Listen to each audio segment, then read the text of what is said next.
ग्रहों से संबंधित ऐसी परंपराएं जिनसे बाहरी शक्तियों को बुलाया जा सकता है। काल चक्र की ये विधियां हमें बताती हैं कि हम समय को कंट्रोल कर सकते हैं। दूसरे ग्रहों की शक्तियां वक्त पर कंट्रोल करके एक से दूसरी दुनिया में ट्रेवल कर रही हैं। देखिए, इस संभावना को नकारा तो नहीं जा सकता कि एलियंस शायद अच्छे टाइम ट्रैवलर्स ही हों। ऐसी साइंटिफिक थ्योरीज जिनसे ब्रह्मांड का रहस्य पता चल सकता है। अगर कोई लाइट की स्पीड से ट्रैवल कर सकता है तो उसके लिए टाइम ट्रैवल भी संभव है। क्या एलियंस सचमुच इस दुनिया से परे हैं या वो इंसानों द्वारा भविष्य में की जाने वाली वैज्ञानिक तरक्की के सबूत हैं? हमें इस बात पर भी गौर करना चाहिए कि क्या वो परग्रही हैं या हमारे ही भविष्य से आए हुए लोग हैं। दुनिया के करोड़ों लोग इस बात पर विश्वास करते हैं कि पास्ट में हमारी दुनिया में परग्रहियों का आना जाना था, और अगर ये बात सच है तो क्या उन परग्रहियों ने हमारे इतिहास को गढ़ने में हमारी मदद की है? अगर हां, तो क्या भविष्य में उनसे संबंधित सबूत हमें मिल पाएंगे?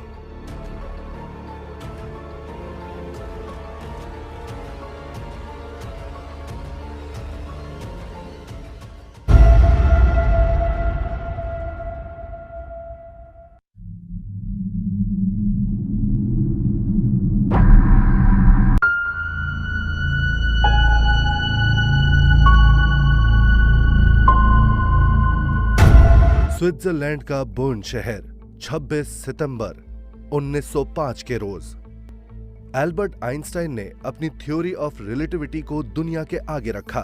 उन्होंने अपनी इस थ्योरी में कहा कि स्पेस और टाइम असल में एक ही है। न्यूटन की पुरानी थ्योरी में स्पेस एक मजबूत बक्सा और टाइम एक बहती हुई नदी जैसा था, लेकिन आइंस्टाइन की थ्योरी में ऐसी बातें दूर दूर तक नहीं थी। स्पेस अब एक फ्लेक्सिबल मीडियम और टाइम एक बदली जा सकने वाली चीज बन गई थी। आइंस्टाइन ने कहा कि अगर आप काफी तेज चलेंगे तो आपकी घड़ी भी तेज चलने लगेगी।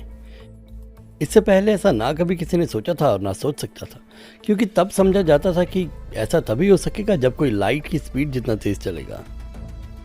फिजिक्स में एक तरीका है जिससे लंबी दूरियां तय की जा सकती हैं, और वो आइडिया यही है कि अगर आप लाइट की स्पीड जितनी तेजी से ट्रैवल करेंगे तो टाइम आपके लिए धीरे हो जाएगा, और ऐसा करने पर आपके लिए तो शायद 2 दिन ही गुजरेंगे, पर दुनिया 4 साल बिता चुकी होगी।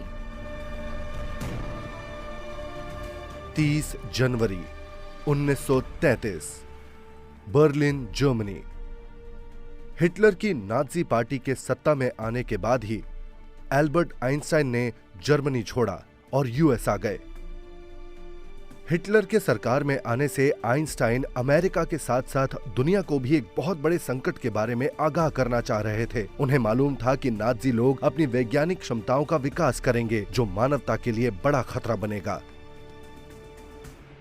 लेकिन उस समय अपनी महान साइंटिफिक थ्योरीज से क्या अनजाने में ही आइंस्टाइन ने नाजियों की एक टाइम मशीन बनाने में मदद कर दी थी? South west Poland, the Owl mountains.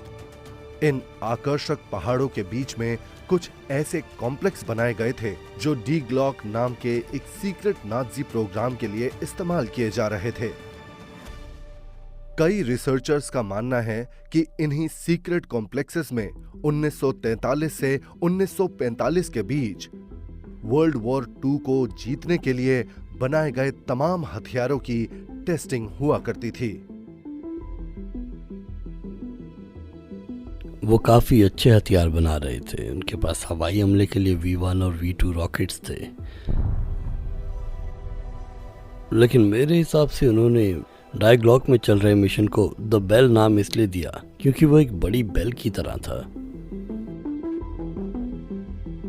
वो एक ऐसी मशीन थी जो काफी तेजी से घूमती थी, काफी पावरफुल थी, और इसी वजह से उसके इर्द गिर्द एक मैग्नेटिक फील्ड बन जाती थी, और माना यही जाता है कि वो एक टाइम मशीन ही थी जिसकी मदद से वक्त में आगे या पीछे जाया जा सकता था। तो इस तरह वो लोग वक्त में पीछे जाकर इतिहास और घटनाएं बदल सकते थे और नया इतिहास और घटनाएं बना सकते थे जिसे दुनिया किसी और तरह से उन्हें देखती।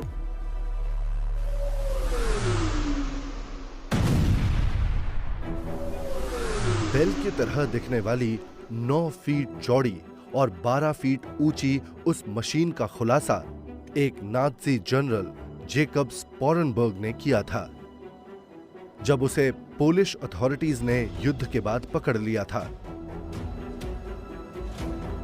लेकिन जब एलाइज ने जर्मन रिसर्च सेंटर को कैप्चर किया, तब उन्हें ना तो द बेल प्रोजेक्ट मिला और ना ही उसे चलाने वाला कमांडर हांस कैमलर। हैंस क्रैमलर नाजी टेक्नोलॉजीज को आगे बढ़ाने वाले प्रमुख लोगों में से एक था, लेकिन वो युद्ध के बाद फिर कभी देखा नहीं किया।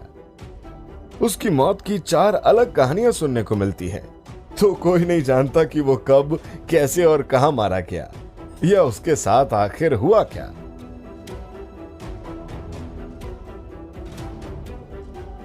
क्या ये हो सकता है कि जर्मन मिलिट्री टाइम ट्रेवल से जुड़े एक्सपेरिमेंट्स कर रही थी?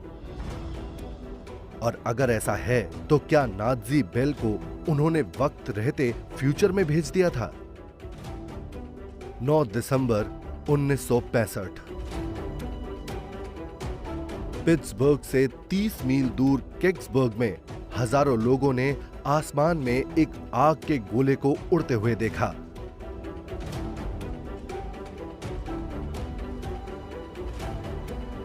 मिलिट्री वहां तुरंत पहुंच गई। उन्होंने वहां मौजूद सारी चीजों को छुपाया और कहा कुछ भी नहीं हुआ है। मुझे केग्सबर्ग क्रैश के बारे में सबसे इंटरेस्टिंग चीज वहां क्रैश हुई चीज का डिस्क्रिप्शन लगता है। उससे पहले हमने उड़न तश्तरियों के बारे में कुछ बातें सुनी थी, मगर वहां मिली चीज अलग ही थी। उसका आकार नाजी बेल से मिलता जुलता था।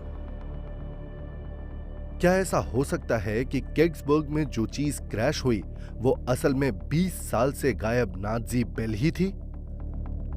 और क्या ऐसा भी हो सकता है कि जर्मन वैज्ञानिकों ने इंसानों को भी एक वक्त और जगह से दूसरे वक्त और जगह पर भेजने में कामयाबी पाली हो?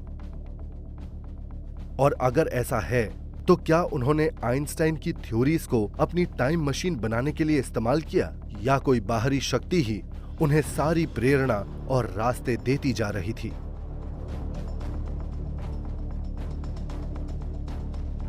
तिब्बत, मई 1938।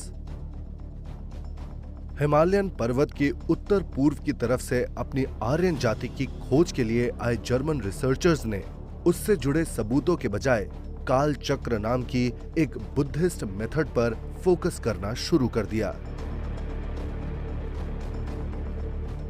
बुद्धिस्ट परंपराओं में सामसारा या व्हील ऑफ टाइम का एक कंसेप्ट है। काल चक्र में वो बायोलॉजिकल टाइम, कैलेंडर टाइम और एस्ट्रोलॉजिकल टाइम को समझकर ये जान लेते हैं कि ये चीजें आप पर कैसे असर करेंगी।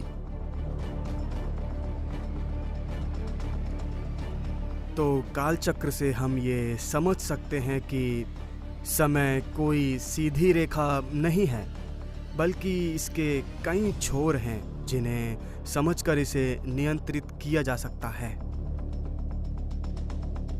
दुनिया में जहाँ कहीं भी बुद्धिज्म है, वहाँ उनके स्तूप रहे हैं जो कुछ नाजी बेल की तरह ही दिखते हैं।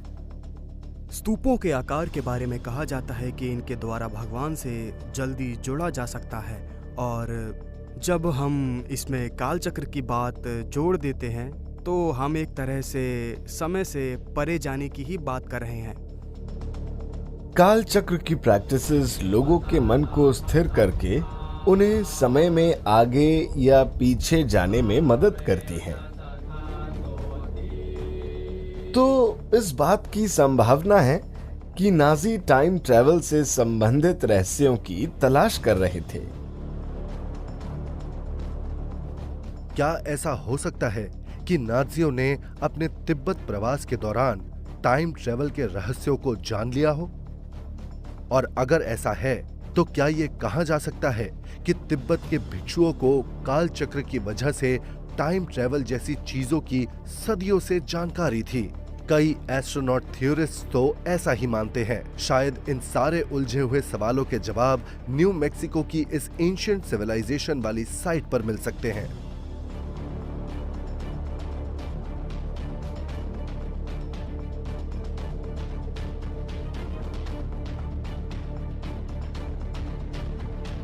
चाको कैनियन, न्यू मैक्सिको। एल्बुकर्की से 150 मील दूर रेगिस्तान में पुएब्लो प्रजाति की प्राचीन इमारतें हैं, जिन्हें अनासाजी कहा जाता है। ये 9वीं से 11वीं शताब्दी के बीच बनी थी।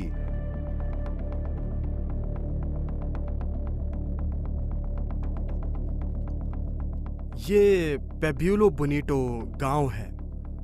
ये ब्रह्मांड में हमारी साख को बताता है। आप यहाँ से ऊपर की और नीचे की दुनिया देख सकते हैं और इसके ठीक बीच में हमारी समतल ज़मीनें हैं। ये ठीक वही जगह है जहाँ से पेब्यूलो प्रजाति के लोगों के लिए सदियों पहले वक्त शुरू हुआ था।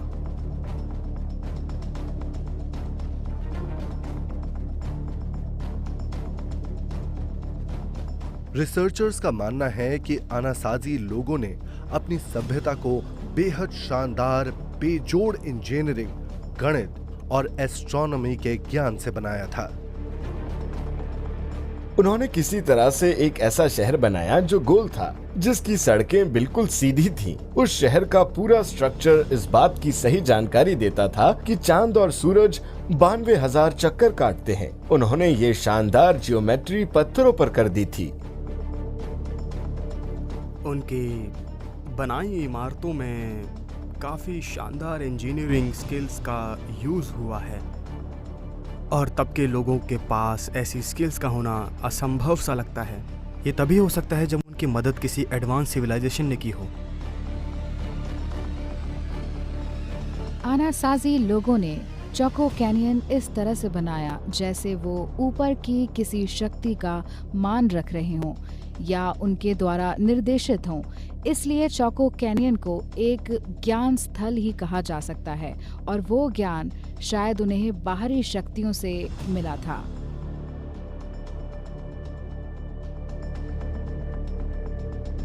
लेकिन मॉडर्न मशीन्स की मदद के बिना इन प्राचीन लोगों ने ये बड़ी बड़ी इमारतें आखिर कैसे बना ली?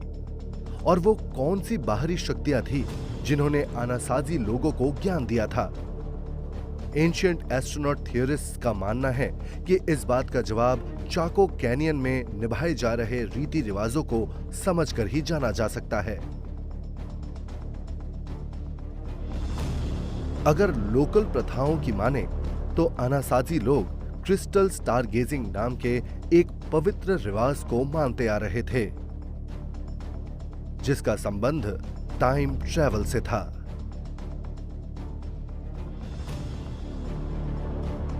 अगर आप चाको के पहाड़ों को देखेंगे तो वहां पर आपको सालों पहले चलती आई स्टार गेजिंग रिवाज के सबूत मिल जाएंगे, जिससे साबित होता है कि वो रिवाज वहीं मनाया जाता था और उसमें स्पेस और टाइम के बीच ट्रैवल किया जाता था।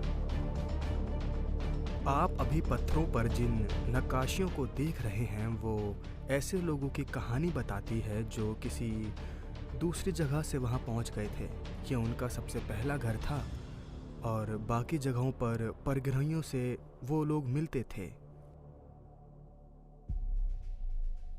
क्या अनासाजी लोग सच में एक से दूसरी डायमेंशन में टाइम ट्रैवल कर सकते थे? कुछ वैज्ञानिकों ने तो इस बात की संभावनाएं जताई हैं। अगर ऐसा है तो उन्होंने परग्रहियों से अपनी मुलाकातों के सबूत कहीं जरूर छोड़े होंगे। मैं उनाविडा की चोटी पर खड़ा हूं और यहाँ आप एक चित्र ध्यान से देख सकते हैं जिसमें कुछ जानवर हैं, लेकिन उनके सामने कुछ अजीब सी आकृतियां भी बनी हुई हैं। उनमें एक आदमी जैसा कुछ बना हुआ है और उसके हाथ में ढाल है, लेकिन उसकी शेप स्पाइरल गैलेक्सी की तरह है। नेटिव अमेरिकन लोगों की संस्कृति में ये बात साफ साफ बताई जाती है कि हम सब ब्रह्मांड की एक बड़ी स्पाइरल गैलेक्सी का हिस्सा हैं। पत्थरों की दीवारों पर आज जो स्पाइरल गैलेक्सी की आकृति देखते हैं वो अनासाजी और परग्रहियों के बीच मौजूद संबंधों को दर्शाता है। उनके बीच में कांटेक्ट था, वो या तो साथ आते थे या साथ जाते थे, हम इसे ठीक से समझ नहीं पाते, मगर हो ना हो ये अनासाजी और परग्रहियों के बीच का पुल था।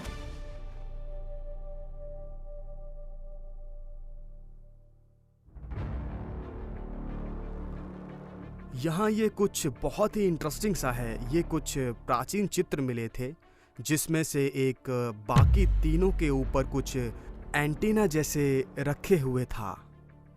कुछ लोगों का मानना है कि ये उस स्थिति का चित्र है जब मानव सभ्यता की अचानक से शुरुआत हुई थी। होपी सभ्यता की पुरानी कथाओं की माने तो नेटिव अमेरिकन्स को अनासाजी लोगों का ही वंशज माना जाता है। इन्हीं प्राचीन लोगों ने उन्हें ब्रह्मांड के पहले विध्वंस के समय बचाया था। एंट प्रजाति के लोगों को काफी विशेष समझा जाता है। ये शायद वही परग्रही शक्तियां हैं जिन्होंने पाबुयालो लोगों को कई बार अंडरग्राउंड करके आपदाओं से बचाया था। यह एक रोचक बात यह भी है कि प्राचीन सुमेरिया में भी वो अनुनाकी देव की पूजा करते थे और उन्हें भी दूसरे ग्रह से आया हुआ रक्षक समझा जाता था। यहाँ अनु का मतलब एंट यानी चींटी है और नाकी मतलब दोस्त होता है, तो इसकी संभावनाएं हैं कि अनुनाकी का मतलब चींटी जैसे दोस्त हो जिनके बारे में होपी सभ्यता के लोग हमें बताना चाह रहे थे। क्या प्राचीन सुमेरिया के अनुनाकी देवता कई हजारों साल पहले चाको कैनियन में भी आते जाते थे? कई रिसर्चर्स का यही मानना है। शायद इस प्रश्न का उत्तर विंग मेकर सभ्यता की कथाओं में मिल सकता है। 1972 पर्वतारोहियों के एक ग्रुप को चाको कैनियन की गुफाओं में कुछ पेंटिंग्स और ऐसे अभिलेख मिले जो प्राचीन सुमेरियन सभ्यता से मैच करते थे।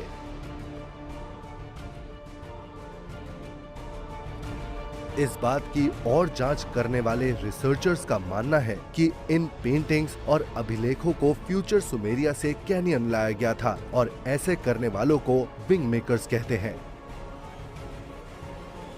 विंग मेकर्स कहने को तो इंसान ही समझे जाते थे, लेकिन शोध बताते हैं कि वो 300 साल आगे के भविष्य से आए लोग थे और वो चाको कैनियन को अपने भविष्य से हमारे वर्तमान में आने के लिए एक बेस के रूप में इस्तेमाल कर रहे थे।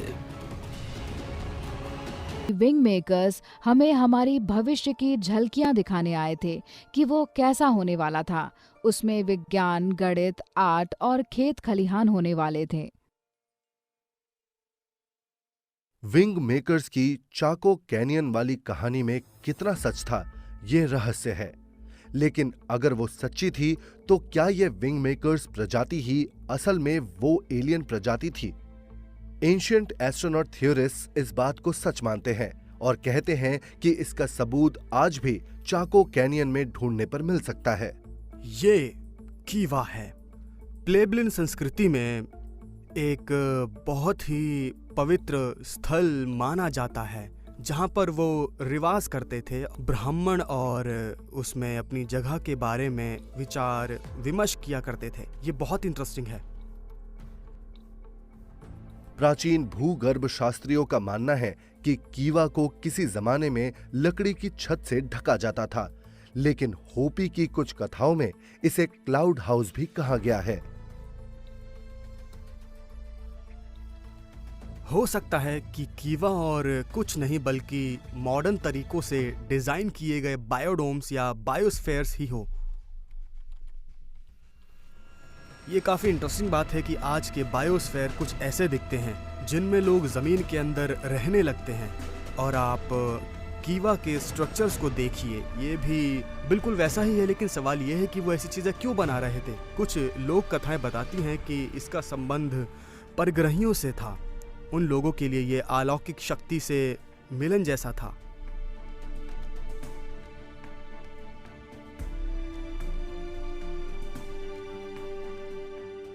क्या ये संभव है कि परग्रहियों ने चाको कैनियन में ठीक वैसे ही बायोस्फीयर्स बनाए जैसा आज हमारे साइंटिस्ट दूसरे ग्रहों में बनाने में जुटे हुए हैं?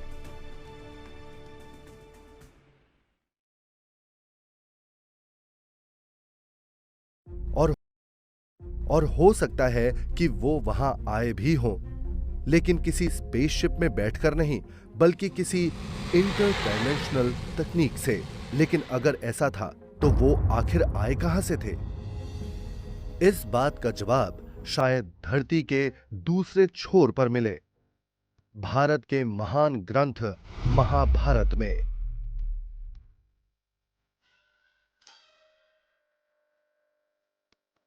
महाभारत ग्रंथ को 8वीं सदी में लिखा गया था। इस महान ग्रंथ में राजा रविद धरती के रचयिता ब्रह्मा से मिलने जाते हैं और कई वर्षों बाद पृथ्वी पर लौटते हैं। कई रिसर्चर्स इस कहानी को इतिहास की सबसे सफल टाइम ट्रैवल स्टोरी मानते हैं। ये रवित नाम के एक राजा की कहानी है जिसमें वो ब्रह्मांड में जाके देवों से मिलते हैं और जब वो वापस लौटते हैं तो उन्हें मालूम पड़ता है कि सदियां बीत चुकी हैं।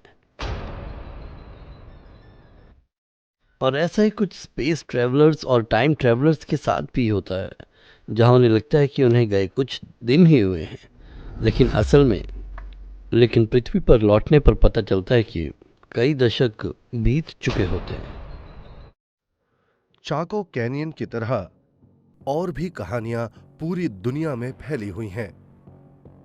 जापान में उरीशिमा तारो नाम की कहानी एक मछुआरे की है जो रायुजिन नाम के समुद्र के देवता से मिलता है और उसके साथ एक अंडर वाटर महल में भी जाता है। उसे लगता है कि उसे गए सिर्फ 3 दिन ही हुए हैं, मगर जब वो अपने गांव लौटता है तो उसे पता चलता है कि 300 साल बीत चुके हैं। उसका घर टूट चुका है, उससे जानने वाले सब मर चुके हैं। अब ना उसे ना उसके परिवार को कोई जानता है। हिब्रू बाइबल में भी जेरूसलम के प्रॉफेट जेरेमाया की कहानी भी इन्हीं 2 कहानियों से काफी मैच करती है। बाइबल में भी प्रॉफिट जेरेमाया अपने कुछ दोस्तों के साथ बैठे हुए हैं और उनके पास एबेमोलिक नाम का एक लड़का बैठा हुआ है और जेरेमाया उससे कहते हैं कि वहाँ पहाड़ पर जाओ और हमारे लिए शहतूत तोड़ कर लेके आओ। एबेमोलिक पहाड़ पर जाकर वैसा ही करने लगता है, लेकिन कुछ देर बाद उसे तेज हवा के साथ कुछ आवाजें आती हैं और वो अचानक से बेहोश हो जाता है। कुछ वक्त बाद जब वो उठता है तो देखता है कि बस शाम हो रही है, तो वो वापस शहर की तरफ भागता है, लेकिन शहर पूरी तरह से अनजान सैनिकों से भरा हुआ होता है और वो उनसे कहता है कि यहाँ क्या हो रहा है, तुम लोगों ने जेरेमाया और दूसरों के साथ क्या किया। और वहाँ एक बूढ़ा उससे कहता है कि उस बात को 62 साल हो चुके हैं। ये एक टाइम ट्रेवल स्टोरी है जो बाइबल में लिखी है।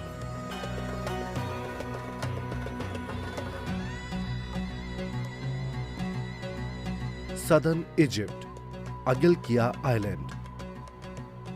यहां आसमान से 6 मील दूर नील नदी के किनारे पर आइसिस का मंदिर है।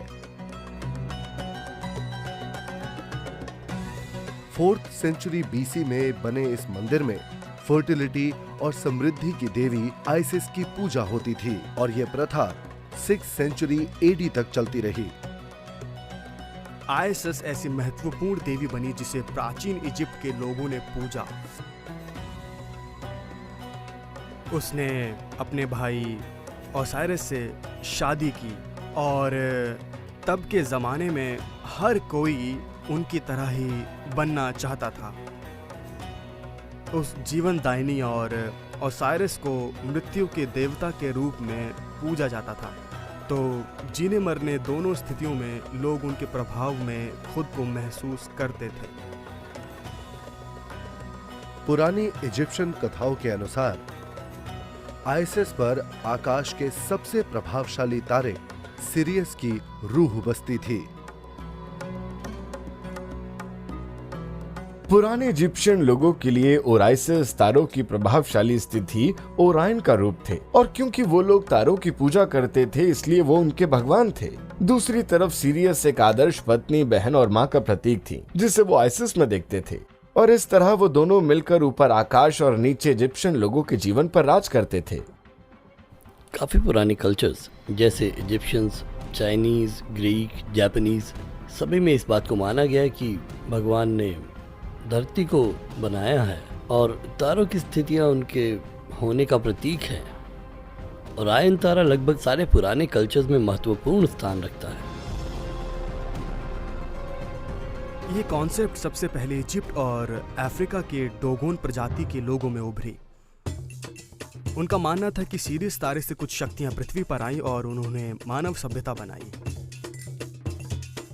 तो इस तरह लगभग ये सारे कल्चर्स सीरियस तारे की तरफ इशारा करते हैं और ये दर्शाते हैं कि सीरियस काफ़ी तरीक़ों से हमें कुछ ऐसे सिग्नल्स भेजता है जिनसे हमें ज्ञान मिलता है और इसका उसकी चमक से कोई भी संबंध नहीं है। क्या सिरियस और अन्य महत्वपूर्ण तारों की स्थितियां मानव सभ्यता को बनाने वाली शक्तियों से संबंधित है, या ये तारे ही पुराने परग्रही टाइम ट्रैवलर्स के घर थे? कुछ वैज्ञानिक तो ऐसा ही मानते हैं। एस्ट्रोनॉमर्स की माने तो सिरियस तारा पृथ्वी से लगभग 8.5 प्रकाश वर्ष दूर है और इतनी दूरी काफी होती है। एक प्रकाश वर्ष लगभग 6 ट्रिलियन मील के बराबर होता है, तो उस हिसाब से सीरियस काफ़ी दूर है। हमारे बेस्ट रॉकेट्स भी 7 मील पर घंटे की रफ्तार से उड़ते हैं, लेकिन उस स्पीड से भी सीरियस तक पहुंचने में 2 लाख साल लग जाएंगे। अब तक हम 2,50,000 मील की दूरी पर मौजूद चांद पर पहुंच सके हैं और कभी ना कभी हम मंगल पर भी पहुंच जाएंगे, लेकिन ये हमारे लिए काफी चैलेंजिंग होगा। 6 महीने की मंगल यात्रा और वहां पहुंचकर बिना ऑक्सीजन और दूसरी चीजों के बिना जीवित रहना काफी कठिन होगा। ये दूरियां काफी ज्यादा हैं और हमारे पास मौजूद तकनीक उस लायक नहीं है, इसलिए हम वहां तक ही पहुंच पाए हैं। लेकिन इसका मतलब ये नहीं है कि कोई और सभ्यता हमसे पहले ऐसा नहीं कर सकती। अब तक हमने अपनी हद में रहकर ही काम किया है।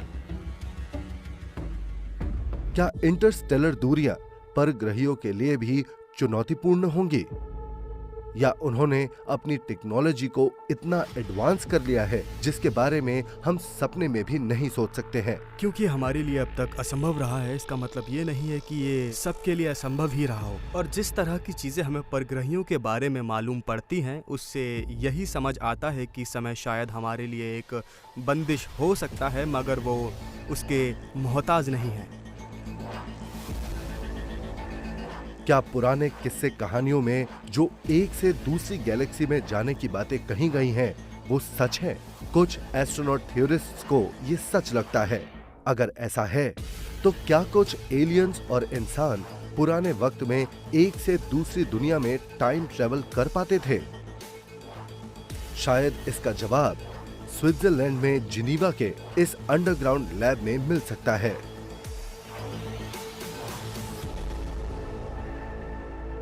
स्टोरेस, कनेटिकट, जनवरी 2012। यूनिवर्सिटी ऑफ कनेटिकट के लैब में थियोरेटिकल फिजिसिस्ट रोनाल्ड मैलेट अपने एक बड़े से टाइम मशीन मॉडल का डेमो दे रहे हैं। इसके लिए उन्होंने रिंग लेजर नाम के एक डिवाइस का इस्तेमाल किया है जो एक सर्कुलर लाइट बीम बनाता है।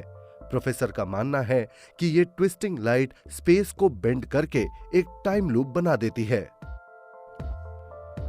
तो यहाँ पर ये लाइट बीम्स शायद आप उन्हें देख नहीं पाएंगे, मगर वो एक सर्कुलर लूप बना रही हैं और वो सर्कुलर पैटर्न असल में यहाँ के खाली स्पेस को ट्विस्ट कर रहा है और स्पेस को इसे ट्विस्ट करना आखिर में टाइम को ट्विस्ट कर देगा। आइंस्टाइन की थ्योरी के हिसाब से ये दोनों चीज़ें एक दूसरे से जुड़ी हैं, तो अगर स्पेस में बदलाव किए जाएं तो वक्त भी बदला जा सकता है। अगर आप समय को एक सीधी रेखा के रूप में देखें तो स्पेस की ट्विस्टिंग से एक टाइम लूप बन जाएगा।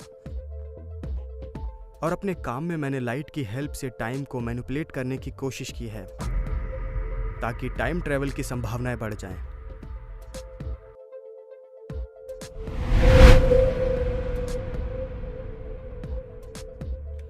भले ही ये महज एक प्रोटोटाइप हो, मगर मैलेट का कहना है कि वो 10 साल के अंदर एक वर्किंग टाइम मशीन बना लेंगे। उन्हें लगता है कि लाइट बीम की ऊर्जा से एक ऐसी ग्रेविटेशनल फील्ड तैयार हो जाएगी जो नेचुरल टाइम स्पिन को बदल पाएगी। मान लीजिए कि मैंने इस स्पिन को 1 और इसे 0 कहा है। तो अगर अब मैं न्यूट्रॉन स्पिन को अप डाउन सेट करता हूँ तो मुझे क्या मिला? जी हाँ, बिल्कुल सही, ये एक बाइनरी कोड है और ऐसे ही स्पिन्स को बदलकर मैं बाइनरी कोड्स के संदेशों को भविष्य में आगे भेज सकूंगा। लेकिन क्या यह तकनीक कभी इंसानों और स्पेसशिप जैसे बड़े ऑब्जेक्ट्स को टाइम ट्रेवल करवा पाएगी? आइंस्टाइन की थ्योरी ऑफ रिलेटिविटी में आइंस्टाइन रोजर टर्म मेंशन था, जिसे आज हम वर्म होल कहते हैं, जिसने इस बात की संभावनाएं बढ़ा दी हैं कि हम पृथ्वी के पॉइंट ए से ब्रह्मांड के पॉइंट बी तक ऐसे ट्रैवल कर सकते हैं जैसे इनके बीच कोई फासला ही ना हो। अगर वर्म होल्स ने पलक झपकते ही एक से दूसरी जगह जाने की संभावनाएं दी हैं, तो क्या ऐसा हो सकता है कि इस तकनीक का इस्तेमाल पास्ट में भी किया गया हो? पुराने इजिप्शियन लोगों को स्टारगेट और वर्म होल के बारे में मालूम था और मुझे इसका सबूत हैथोर के डेंडोरा टेम्पल में मिला। जब आप जाएंगे तो देखेंगे उस मंदिर की छत पर काफी प्राचीन देवों की मूर्तियां हैं, जिनमें वो अपने पुराने विमानों में एक से दूसरी दुनिया में आते जाते नजर आ रहे हैं। मैं ये समझता हूँ कि भले ही वो वर्म होल जैसे शब्द का इस्तेमाल ना कर रहे हों, लेकिन वो ऐसी ही किसी चीज की बात कर रहे थे। क्या ऐसा हो सकता है कि प्राचीन परग्रही वर्म होल की मदद से पृथ्वी और दूसरी जगहों पर आते जाते रहे हों? या उनके पास इससे भी ज्यादा एडवांस्ड टाइम ट्रैवल तकनीक थी, जो शायद क्वांटम फिजिक्स जैसी चीजों से ही समझी जा सकती हो? Geneva, Switzerland.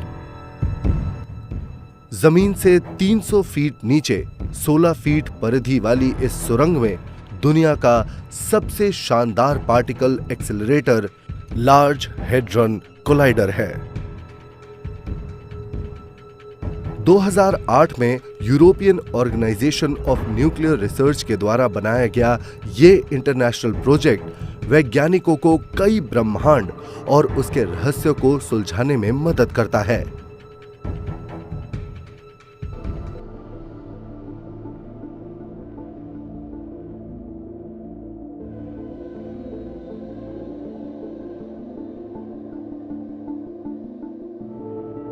Hadron collider proton त्वरण के सिद्धांत पर काम करता है, जो किसी परमाणु के न्यूक्लियस का सबसे महत्वपूर्ण कण होता है। और जब आप उन्हें दो विपरीत दिशाओं में गोल घेरे में तेजी से घुमाकर भिड़ंत करवाते हैं तो उससे कई सारे प्रोडक्ट पार्टिकल्स निकलते हैं।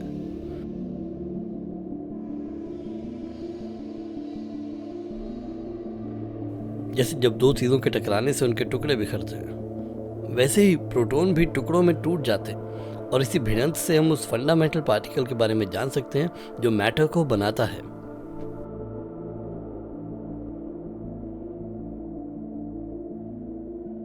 13 दिसंबर 2011 को लार्ज हेड्रॉन कोलाइडर में काम कर रहे वैज्ञानिकों ने घोषणा की कि उन्हें हिग्स बोसन नाम का कण मिला है, जिसे कुछ लोग गॉड पार्टिकल भी कहते हैं। काफ़ी सारे फिजिसिस्ट इस बात को मानते हैं कि प्रकृति के 4 मूलभूत बलों के बीच गहरा संबंध है और वो चीज़ जो इन सबको जोड़ के रखती है शायद वो हिग्स बोसोन ही है। ये कण उन्हें बाहर देता है और उनमें बल पैदा करता है। तो गॉड पार्टिकल की इस डिस्कवरी से हम प्रकृति के सूत्रों को समझ सकते हैं बहुत आसानी से। कुछ वैज्ञानिकों का मानना है कि गॉड पार्टिकल की खोज हिग्स सिंगलेट की खोज का रास्ता साफ कर सकती है। ये ऐसा पार्टिकल है जो शायद एक से दूसरी डायमेंशन में जंप कर सकता है। वो समय में आगे और पीछे भी जा सकता है। वो गुजरे और आने वाले कल में भी पहुंच सकता है। दूसरे शब्दों में कहें तो इस तरह टाइम ट्रेवल संभव हो जाएगा। हम एक 3D दुनिया में रहते हैं और कई बार लोगों को लगता है कि कोई चौथी डायमेंशन भी है, लेकिन फिजिक्स में कुछ ऐसी स्ट्रिंग्स थ्योरीज भी हैं जो 11 डायमेंशन के होने की बात कहती है, लेकिन ये डायमेंशंस हमारे लिए एक्सेसिबल नहीं हैं। हम इन्हें देख भी नहीं पाते हैं और शायद ये डायमेंशंस किसी परमाणु के अंदर ही सिमटी हुई हो, और अगर आप इन डायमेंशन के पीछे पड़ेंगे तो कहीं और ही पहुंच जाएंगे। क्या कुछ दूसरी डायमेंशंस भी होंगी जिनके बारे में हम अब तक कुछ नहीं जान पाए हैं? अगर ऐसा है तो क्या ऐसा हो सकता है कि दूर दूसरी गैलेक्सीज में रह रहे परग्रहियों ने गॉड पार्टिकल का इस्तेमाल पृथ्वी पर आने जाने के लिए किया हो? अगर आप लार्ज हेड्रॉन कोलाइडर और एज़टेक कैलेंडर की तस्वीरों को एक साथ देखेंगे तो उनके बीच की समानताओं को समझ पाएंगे।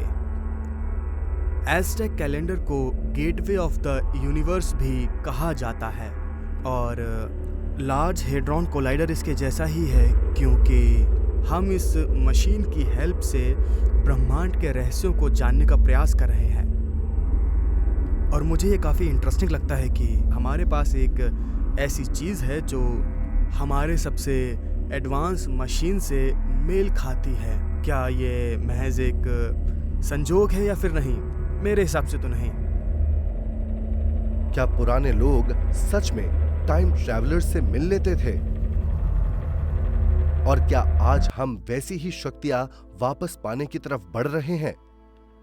शायद इससे संबंधित सबूत मिल सकते हैं, ऐसे सबूत जो साबित करे कि परग्रही किसी दूसरे ग्रह से नहीं बल्कि हमारे ही फ्यूचर से आया करते थे।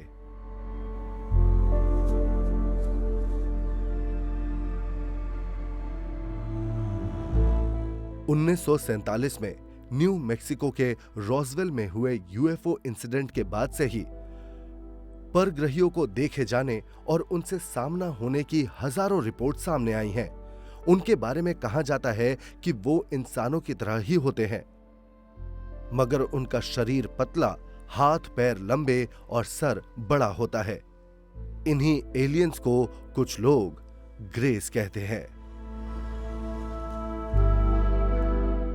ये एलियंस हमसे बहुत अलग नहीं दिखते हैं। उनके पास भी 2 हाथ, 2 पैर, 2 आंखें, 1 नाक और 1 मुंह है, लेकिन फिर भी उन्हें मानवों की सबसे प्राचीन शारीरिक संरचना जैसा कहा जा सकता है, जो सदियों तक विकसित हुई होंगी।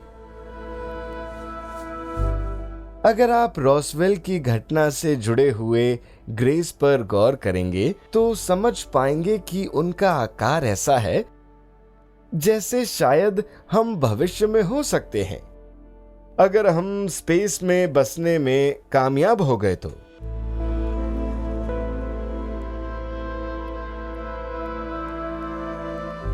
संयोग से रॉसवेल वाला क्रैश इजिप्शियन देवी आइसिस के जन्म के दिन हुआ था,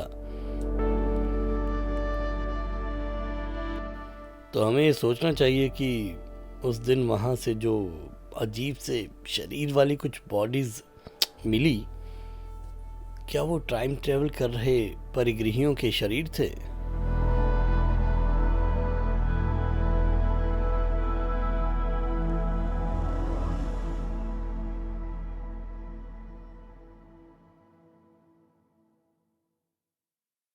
क्या ऐसा हो सकता है कि रॉसवेल में मिले परग्रहियों के शरीर सिरियस तारे से पृथ्वी की तरफ आए हों, इजिप्शियन गॉडेस आइसिस की तरह? कुछ एस्ट्रोनॉट थ्योरिस्ट्स का तो यही मानना है।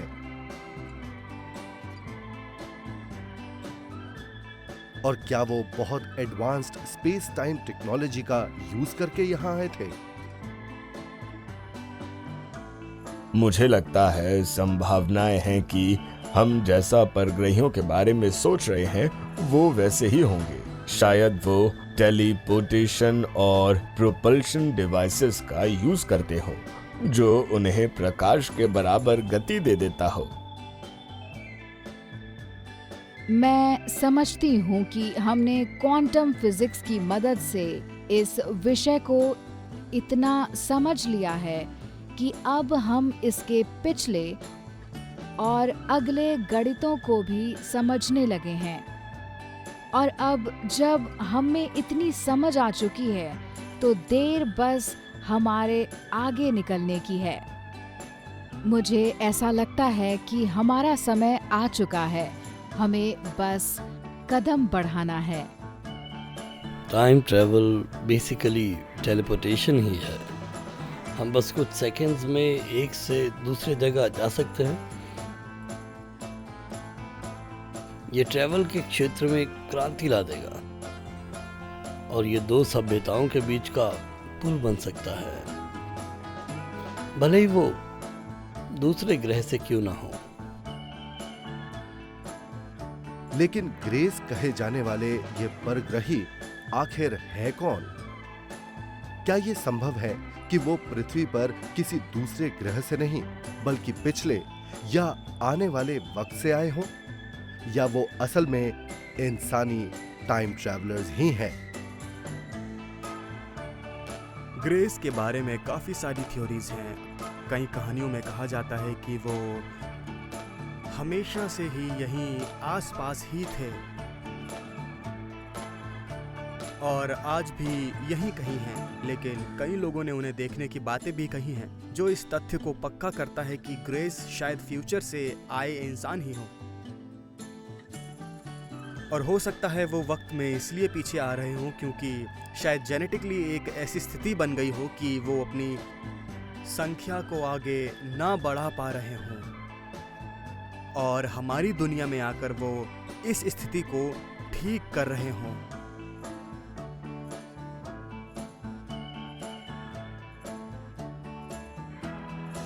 साठ और 70 के दशक में लोग कल्पनाएं करते थे कि 1000-2000 सालों बाद इंसान कैसे लगेंगे, और माना जाता था कि हम काफी ज्ञान बटोर लेंगे जिसकी वजह से हमारा सिर बड़ा हो जाएगा और हमारे पास ऐसी मशीन्स होंगी जो सारा काम करेंगी, वो भी जो आज हम अपने हाथों से करते हैं। तो एक तरह से हम शारीरिक रूप से कुछ नहीं करेंगे। और अगर आप फ्यूचर ह्यूमंस के कंसेप्ट के बारे में सोचें तो वो एक स्टैंडर्ड प्रोसेस होगी जिसमें हम ग्रे एलियंस या रोजबेल एलियंस जैसे लगेंगे। मैं टाइम ट्रेवल में विश्वास करता हूँ। मुझे लगता है कि फ्यूचर में हमारे लिए कुछ भी असंभव नहीं होगा, भले ही आप इसे बचकाना कहें, मगर वो होगा ही। इंसान आज जो भी सोच रहे हैं, कैलकुलेट कर रहे हैं और जैसे सपने देख रहे हैं वो सब सच होंगे। मैं कभी कभी खुद से पूछता हूँ कि क्या पता ये यूएफओज टाइम ट्रेवलर्स ना हो, बल्कि फ्यूचर से आए हमारे ही लोग हों।